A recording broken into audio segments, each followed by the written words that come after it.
నమస్తే, welcome to Tejaswi media.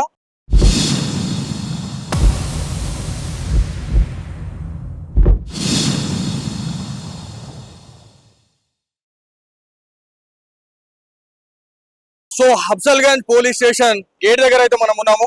So లోపల BJP శ్రేణులు, దాంతో పాటు ఎవరైతే బీజేవైఎం కార్యకర్తలు ఎవరైతే ఉన్నారో వాళ్ళని గాంధీ భవన్ నుంచి వాళ్ళనైతే అరెస్ట్ చేయడం జరిగింది. ఎందుకు అనే దాని గురించి మనం మాట్లాడుకుంటే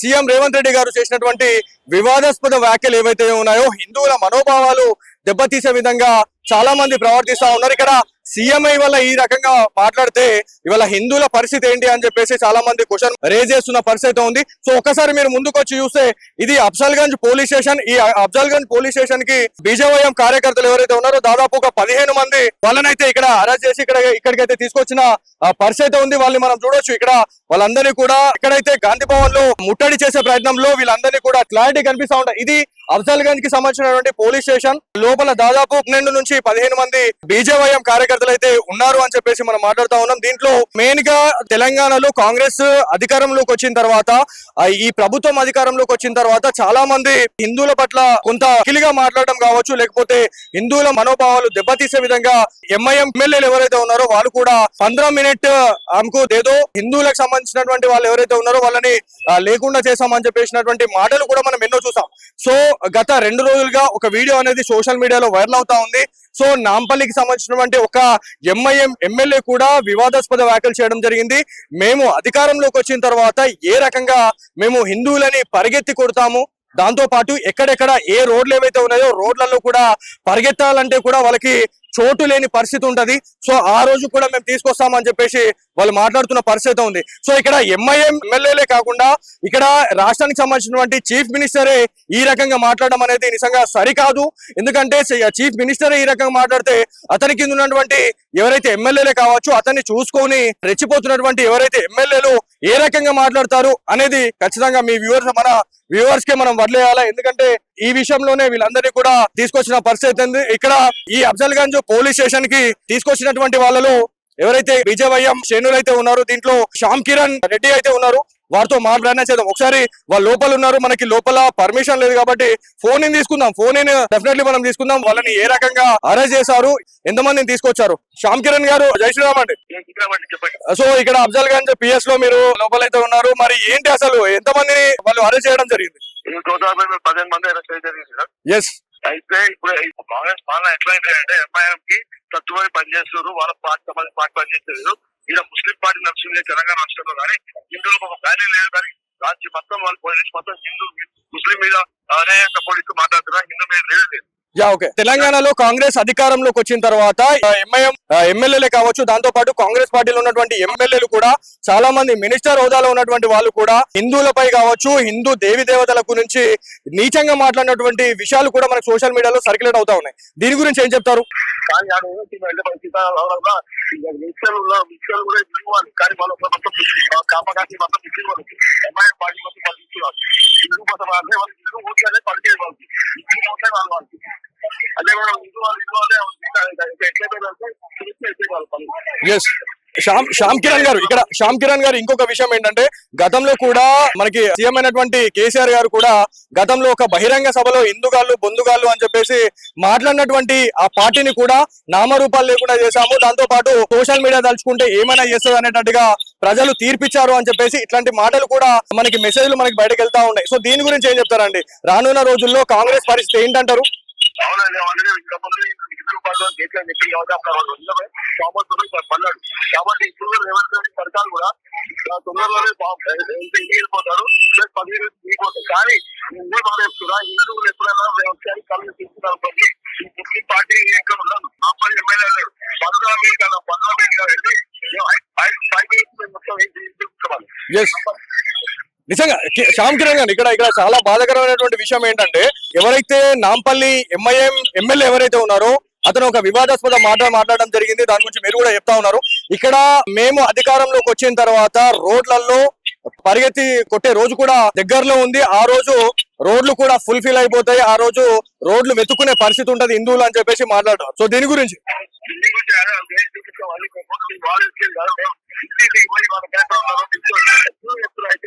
కాంగ్రెస్ ప్రభుత్వానికి మీరు మన మేయర్ సీట్ కోసం పోరాటం చేస్తున్నాం ఎంఐఎం పార్టీ 100% చెప్తున్నా ఎలక్షన్స్ లో మేయర్ సీట్ అనేది బీజేపీ ఉంటుంది.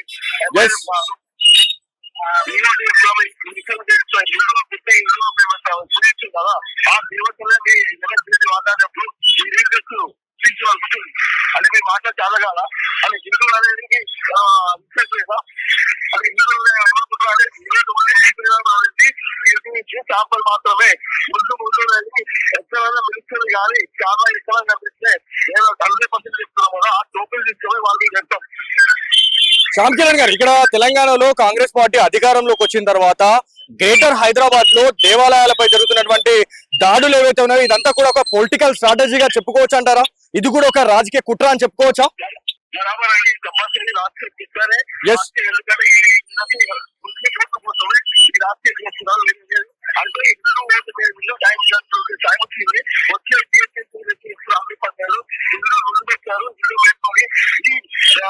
పార్టీ కానీ ఈ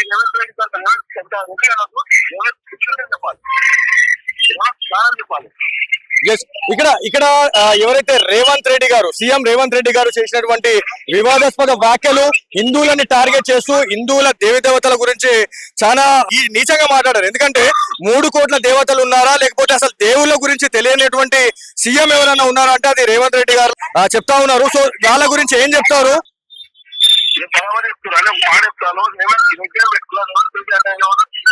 హిందూ సంబంధించడానికి అలాంటి వ్యక్తి దేవాలయం గురించి ఎంత విషయం మాట్లాడాలంటే భక్తుల్లో ఒకటి భక్తులు ఒకటే అది చెప్తున్నా వాళ్ళని చెప్తున్నా అలాంటి మంచి ఉన్న ఒకటి లేకుండా ఉంది నీటి పక్షాలు చెప్తున్నా సాయంత్రం సాయం చేస్తున్నాము అన్న గారి సభాపతి చెప్పాలి నీటి పక్షాల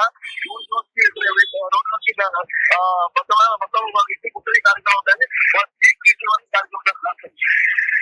థ్యాంక్ యూ అండి శ్యామ్ కిరణ్ గారు. సో ఇది ఇక్కడ ఉన్నటువంటి సిచ్యువేషన్. ఏదైతే అఫ్జల్ గంజ్ పోలీస్ స్టేషన్ లో బీజేవైఎం కార్యకర్తలు ఎవరైతే ఉన్నారో దాదాపు 12 నుంచి 15 మందిని అయితే ఇక్కడ అరెస్ట్ చేసిన పరిస్థితి ఉంది. సీఎం రేవంత్ రెడ్డి గారు చేసినటువంటి వ్యాఖ్యలు ఏవైతే ఉన్నాయో ఇవి వివాదాస్పద వ్యాఖ్యలుగా చెప్పుకోవాలా. ఎందుకంటే హిందువుల మనోభావాలతో వీళ్ళు చెలగాటమాడుతా ఉన్నారు. ఎందుకంటే ఇది ఒక రాజకీయ కుట్రలా ఇవాళ పాపులేషన్ కావాలా ఇలా ట్రెండింగ్ లోకి రావాలా అనే ఒక ధోరణితో మాత్రం ఇదంతా చేస్తా ఉన్నారు. దాంతో పాటు తెలంగాణలో కాంగ్రెస్ అధికారంలోకి వచ్చిన తర్వాత ఏవైతే ఈ రాజకీయాలు ఏవైతే చాలా హీట్ ఎక్కినాయని చెప్పుకోవాలా. ఎందుకంటే గ్రేటర్ హైదరాబాద్ లో ఎన్నో రకాలైనటువంటి ఇన్సిడెంట్లు జరుగుతా ఉన్నాయి. మెయిన్ గా దేవాలయాల్ని కూల్చేస్తున్న పరిస్థితి ఉంది. ఎవరైతే ధ్వంసం చేసినా కూడా వాళ్ళు ఎవరైతే ఉన్నారో వాళ్ళకి సరిగ్గా పనిష్మెంట్ ఇవ్వలేనటువంటి ఒక గవర్నమెంట్ ఏదైనా ఉందంటే అది ఒక కాంగ్రెస్ గవర్నమెంట్ అని చెప్పేసి కూడా వాళ్ళు చెప్తున్న పరిస్థితి ఉంది. సో ఏదేమైనప్పటికీ సీఎం రేవంత్ రెడ్డి గారు డెఫినెట్లీ క్షమాపణ చెప్పాల్సిందే అని చెప్పేసి బీజేపీ శ్రేణులు కావచ్చు దాంతో పాటు బీజేవైఎం కార్యకర్తలు అయితే ఇవాళ డిమాండ్ చేస్తున్న పరిస్థితి ఉంది. సో ఇది వాళ్ళ స్పెషల్ స్టోరీ.